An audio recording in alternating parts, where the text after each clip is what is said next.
Damu yako inateseka vipi ukiwa hai?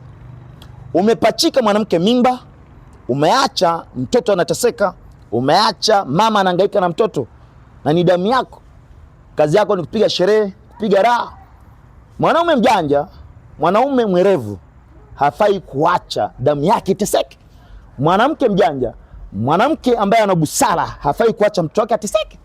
Kwa hivyo utakuwa ni mjinga mpumbavu kabisa ukimwacha ama ukiacha damu yako inateseka.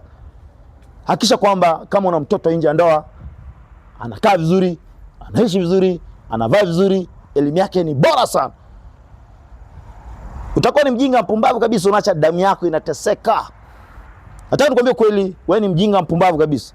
Ukiwa umempachika mwanamke mimba, hakikisha kwamba unamtunza ule mtoto. Pumbavu, mshenzi wewe, takataka, umbwa maskini. Ufai kuacha damu yako iteseke. Unamwachia mwanamke majukumu.